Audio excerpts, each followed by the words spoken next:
Assalamualaikum warahmatullahi wabarakatuh. Alhamdulillah wassalatu wassalamu ala Rasulillah la haula wala quwata illa billah amma ba'd. Pemirsa Kolak dimanapun Anda berada, semoga semuanya senantiasa sehat walafiat dalam lindungan dan rahmat Allah Subhanahu wa taala.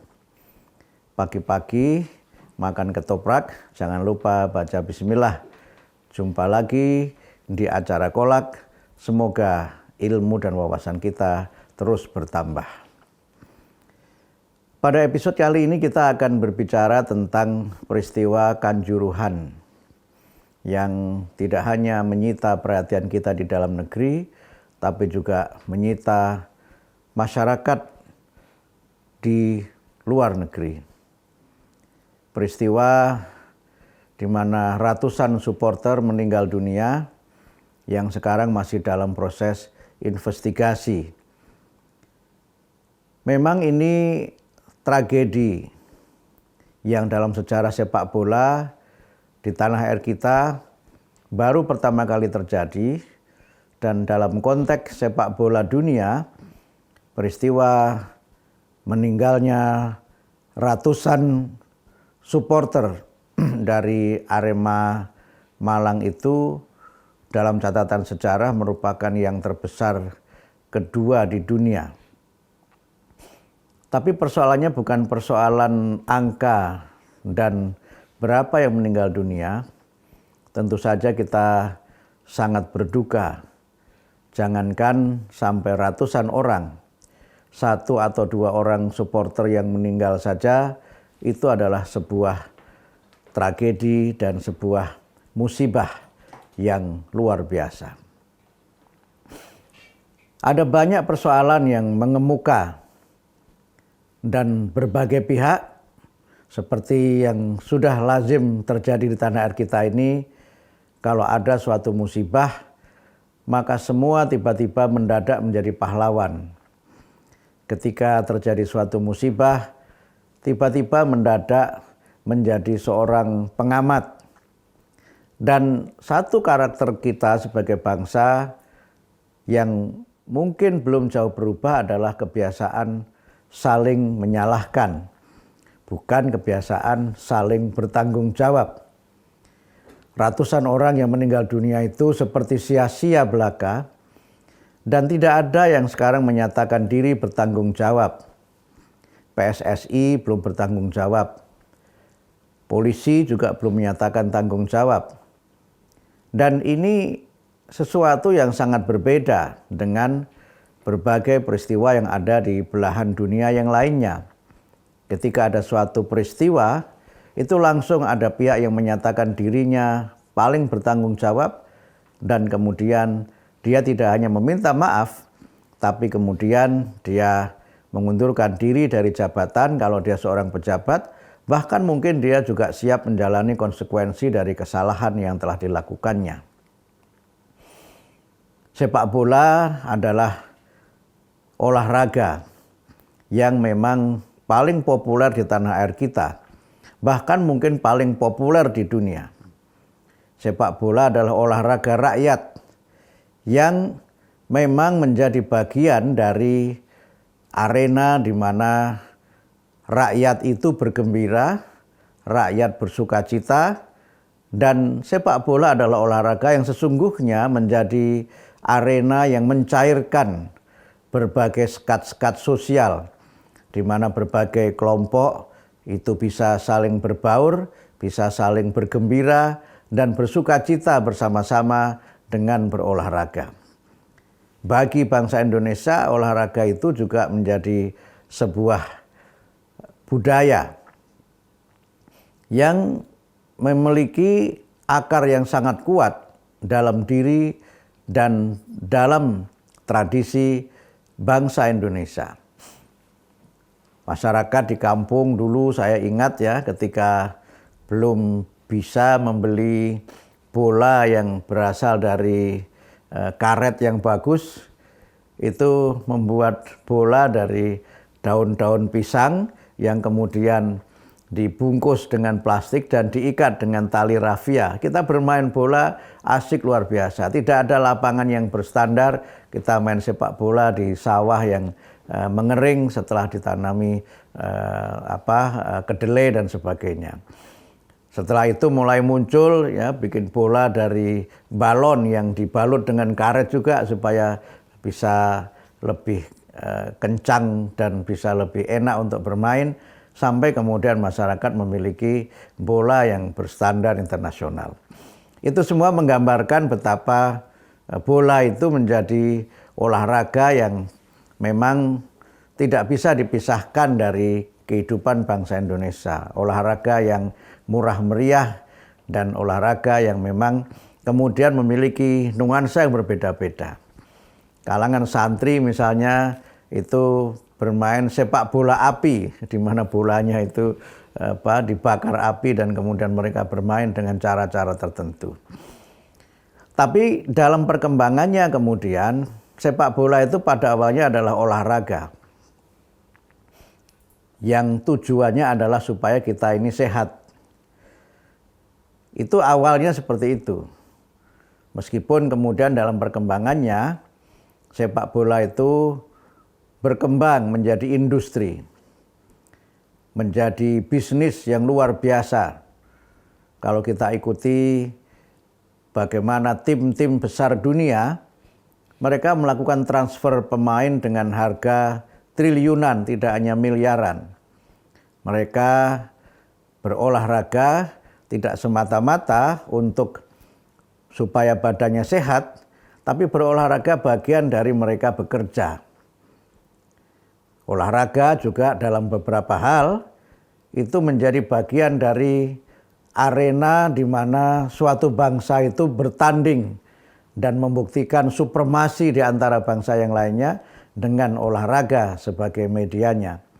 Sebentar lagi pada bulan November nanti perhatian dunia akan tertuju kepada Piala Dunia yang diselenggarakan di Qatar.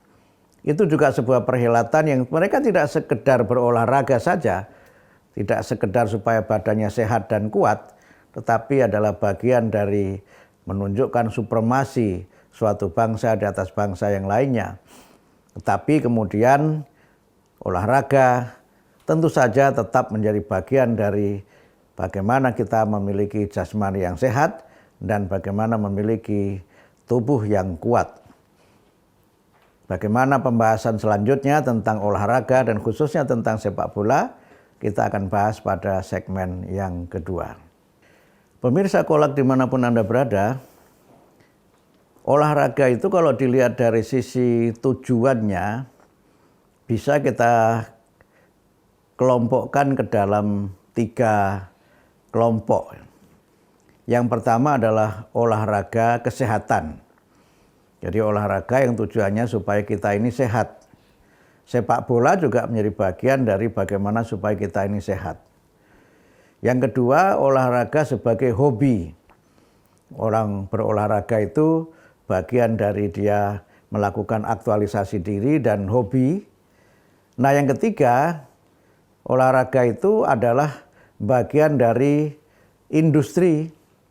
Nah, ini yang sekarang terjadi dan tadi sudah kita bahas pada segmen yang pertama. Ketika kita bicara olahraga, maka khususnya sepak bola, kita tidak hanya berbicara mengenai bagaimana fisik dan jasmani yang sehat. Olahraga adalah bagian dari bagaimana kita membentuk dan membangun karakter.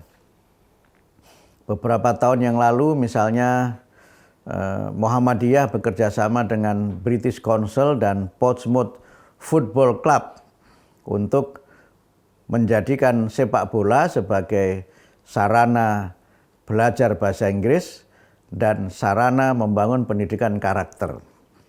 Dalam program Kick and Learn yang diselenggarakan itu, para peserta tidak hanya dilatih bagaimana teknik bermain sepak bola, tetapi mereka dilatih bagaimana berkomunikasi dengan baik dalam bahasa Inggris. Sepak bola adalah soal bagaimana kita berkomunikasi dan berkolaborasi dengan para pemain yang lainnya. Kolaborasi itu menjadi penentu kemenangan suatu tim. Ada sebuah tim yang bertabur bintang, tetapi kalau tidak solid, tidak ada kerjasama tim yang kuat, maka tim itu menjadi tim yang mudah dikalahkan. Karena itu maka sepak bola adalah soal bagaimana kita bisa berbagi dan kemudian bagaimana kita juga bisa berselebrasi, merayakan kemenangan bersama-sama. Tapi yang juga tidak kalah pentingnya adalah pembentukan karakter. Sepak bola mengajari sportivitas. Bagaimana kita merasakan kekalahan dan kemudian merayakan kemenangan. Ada saatnya ketika orang itu merayakan kemenangan, merasa bergembira luar biasa. Tetapi ketika kemudian mengalami kekalahan tidak sedikit yang kemudian melampiaskan amarah dengan cara-cara yang destruktif. Kisah bagaimana supporter yang mengamuk itu tidak hanya ada di Indonesia. Itu semua karena sepak bola telah menjadi bagian dari industri dan banyak faktor di situ di mana ditengarai misalnya sepak bola juga tidak sedikit yang diwarnai oleh perjudian, ya, pengaturan skor dan sebagainya di mana pemain itu seringkali mendapatkan ancaman dari para pemain judi ini.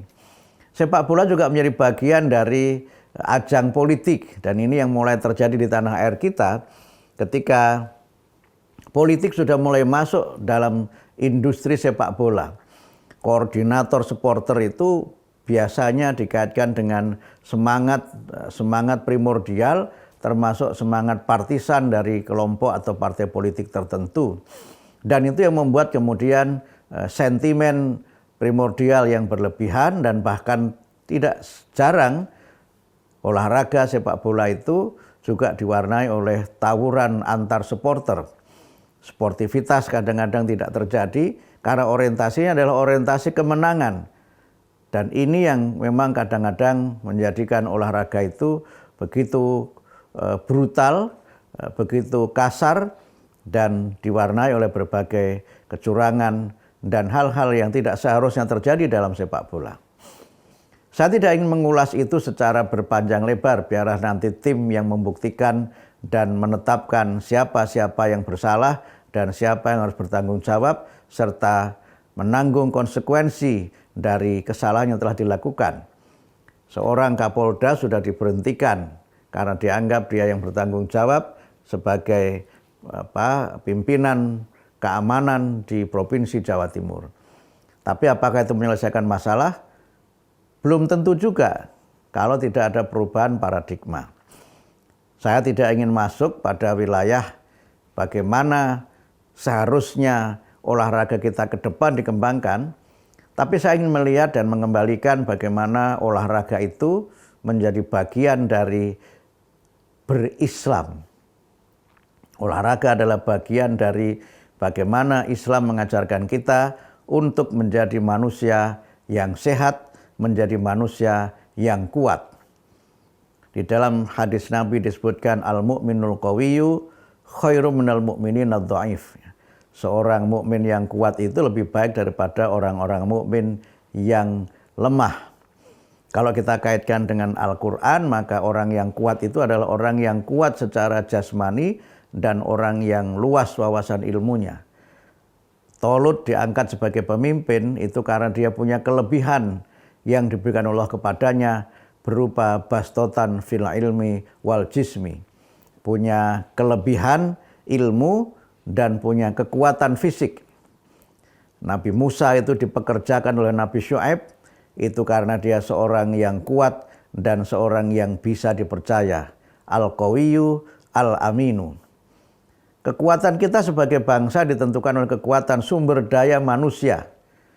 Dan sumber daya manusia itu adalah sumber daya manusia yang kuat secara jasmani, kuat secara intelektual, kuat secara moral, dan tentu saja kuat secara ekonomi. Bagaimana Islam mengajarkan tentang berolahraga? Kita bisa menelusurinya dari hadis-hadis Nabi yang menjelaskan kepada kita tentang pentingnya berolahraga dan pentingnya kebiasaan berolahraga itu diajarkan kepada putra-putri kita dari sejak dini, dari sejak muda. Di dalam beberapa hadis disebutkan bagaimana Rasulullah memerintahkan kepada para sahabatnya untuk mengajari anak-anak laki-laki mereka as-sibahah war-rimayah. Mengajari anak-anak laki mereka itu dengan memanah, dengan berenang dan dengan memanah. Kemudian mengajari anak-anak perempuan itu dengan memintal. Ada beberapa hadis yang menyebutkan tentang itu. Walaupun menurut sebagian para ahli hadis, memang hadis-hadis yang menjelaskan tentang olahraga memanah, olahraga berenang itu adalah hadis-hadis yang dhaif atau hadis-hadis yang mungkar malah sebagiannya, karena ada beberapa perawi yang dianggap cacat, yang dianggap punya kelemahan dalam periwayatannya. Tetapi ada beberapa hadis yang sahih yang menjelaskan tentang bagaimana pentingnya memberikan pendidikan kepada putra-putri kita dengan kebiasaan berolahraga. Nah, bagaimana kajian berikutnya tentang hadis-hadis ini dan bagaimana kontekstualisasinya dalam kehidupan sekarang, kita akan bahas pada segmen yang ketiga. Pemirsa Kolak dimanapun Anda berada, membiasakan putra-putri kita berolahraga itu adalah bagian dari pendidikan karakter dan juga bagian dari kita menanamkan nilai-nilai yang mulia dalam diri dan kepribadian putra-putri kita. Di dalam sebuah hadis disebutkan min haqqil waladi 'alal walidi ayyu 'allimahu kitaballah wasibahah warramya. Di antara hak anak yang harus dipenuhi oleh orang tuanya adalah belajar Al-Quran dan belajar bagaimana berenang dan memanah. Kalau kemudian kita kaitkan dengan hadis yang lainnya, disebutkan bahwa ada beberapa hal yang dianggap sebagai sesuatu yang sia-sia. Dan sebagian memang olahraga kadang-kadang bisa menjadi sesuatu yang sia-sia kalau sampai karenanya kita lupa waktu dan karenanya bahkan kita lupa kepada Allah. Karena itu di dalam hadis juga disebutkan kullu syai'in fihi dzikrullah fahuwa lahwun wa la'ibun illa arba. Segala sesuatu yang di dalamnya manusia itu melupakan Allah atau tidak lagi mengingat Allah, maka itu dapat disebut sebagai suatu yang merupakan tipu daya dan sesuatu yang hanya permainan belaka, kecuali 4 perkara. Yang pertama adalah mula'ibatur rajuli imra'atahu wa ta'tibur rajuli farasahu wa masyuhu bainal gharadaini wa ta'limur rajulu as-sibahah. Jadi ada 4 sendau gurau ya, permainan yang dia tidak termasuk kategori sesuatu yang sia-sia. Nah, 4 perkara itu yang pertama adalah candaan suami kepada istri. Jadi kalau suami bercanda kepada istri itu bukan sesuatu yang sia-sia, malah kemudian diperlukan untuk membangun keharmonisan dan kemesraan dalam keluarga. Yang kedua itu laki-laki yang melatih kudanya. Laki-laki yang dia memang tekun melatih kudanya. Kemudian yang ketiga itu latihan memanah, dan yang keempat mengajarkan berenang. Nah, ini kadang-kadang di masyarakat kita sekarang ini mulai kan banyak sekolah-sekolah Islam yang di situ diajarkan berkuda. Alasannya katanya itu olahraga Nabi. Ada juga yang mengajarkan memanah, alasannya itu olahraga Nabi. Mengajarkan berenang katanya olahraga Nabi. Kalau kita pahami dalam konteks luas, sebenarnya olahraga itu adalah bagian dari bagaimana anak-anak kita itu memiliki fisik yang sehat. Olahraganya tidak harus olahraga itu. Penyebutan pada zaman Rasul dengan berbagai olahraga tadi, berkuda, berenang, memanah, itu karena memang hubungannya dengan life skill, ya, kecakapan hidup, dan bagaimana juga mereka bisa memiliki kemampuan-kemampuan untuk dapat berkembang dengan baik dan menjadi generasi yang kuat. Konteksnya itu. Karena itu maka olahraga yang lain selain yang disebutkan di dalam hadis-hadis itu adalah juga sesuatu yang penting. Bisa olahraga badminton, bisa olahraga tenis, bisa olahraga ya tentu saja yang populer misalnya sepak bola dan olahraga-olahraga yang lainnya. Tapi tujuannya adalah bagaimana tubuh kita ini menjadi sehat.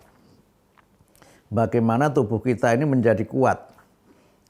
Rasulullah Muhammad itu memiliki kebiasaan untuk senantiasa berolahraga ringan. Bahkan beliau juga sering di dalam beberapa riwayat hadis itu menyempatkan diri berjalan-jalan bersama Aisyah radhiyallahu anha. Bahkan kadang-kadang sambil beliau bercanda-canda mengajak Aisyah untuk lomba lari, ya, balapan dengan Aisyah. Jadi tidak sekedar jogging jalan bersama, tapi juga mengajak Aisyah itu lari cepat. Gitu. Padahal kalau kita bahas dalam beberapa kajian sejarah, pada masa-masa itu tubuh Rasulullah itu sudah gemuk. Sedangkan Aisyah itu kan masih sangat muda sehingga masih energik. Lalu kenapa Rasul mengajak Aisyah itu balapan? Bukan untuk menang-menangan, tapi untuk tadi membangun kemesraan dalam keluarga. Jadi bagus juga kita biasakan yang sudah punya suami, punya istri itu jalan pagi bersama, gitu kan bagus kan? Itu saya punya seorang sahabat yang sudah berusia di atas 70 tahun, itu dia cerita ke saya setiap pagi dia jalan 50 menit bersama istrinya gitu. Dan itu bagian dari cara membangun kebugaran dan kesehatan. Dan berbagai bentuk olahraga sampai orang membentuk klub, ya, klub olahraga, apalagi klub golf dan berbagai macam itu, supaya orang itu sehat. Nah, karena itu maka berolahraga tentu penting, tetapi jangan sampai dengan olahraga itu kita juga over berlebih-lebihan. Kalau tujuannya sehat, kita sepanjang sudah cukup, kita merasa sudah merasa lelah, kita berhenti, jangan dipaksakan. Kemudian yang berikutnya, berolahraga itu adalah bagian dari kita membangun relasi sosial yang baik dengan sahabat-sahabat. Ya, cara untuk kita mencari teman itu kan yang paling mudah salah satunya dengan olahraga. Kemudian yang ketiga, bagaimana kita membangun, kalau tadi persahabatan, maka bagaimana kita membangun prestasi. Ya, tentu saja kita tidak bisa memaksakan diri juga untuk kaitannya dengan prestasi itu, tetapi kita usahakan berolahraga yang kita memang berprestasi, dan kemudian kita hendaknya berolahraga dengan porsi, dengan waktu-waktu yang teratur. Jangan sampai dengan berolahraga itu kita justru jauh dari Allah karena kita melupakan Allah, dan jangan sampai dengan olahraga itu justru kita jauh dari masyarakat di mana kita berada, karena semangatnya bukan semangat persahabatan, tapi semangat semata-mata hanya untuk mencari kemenangan. Mudah-mudahan tragedi Kanjuruhan itu adalah tragedi yang pertama dan yang terakhir, dan mudah-mudahan ke depan kita punya sistem pertandingan yang baik, masyarakat punya hobi dan kebiasaan berolahraga sebagai bagian dari healthy lifestyle, gaya hidup yang sehat, dan kehidupan dengan berolahraga itu adalah bagian dari kita menjadikan diri kita sebagai orang yang kuat, dan bagian dari kita membangun generasi yang sehat, dan bagian dari membangun generasi yang berkarakter dan berkepribadian yang utama. Semoga bermanfaat. Burung pipit, burung nuri, dua-dua hinggap di dahan. Mohon pamit undur diri. Sampai jumpa di lain kesempatan. Nasrun minallah wa fathun qarib wa basyiril mu'minin. Wassalamualaikum warahmatullahi wabarakatuh.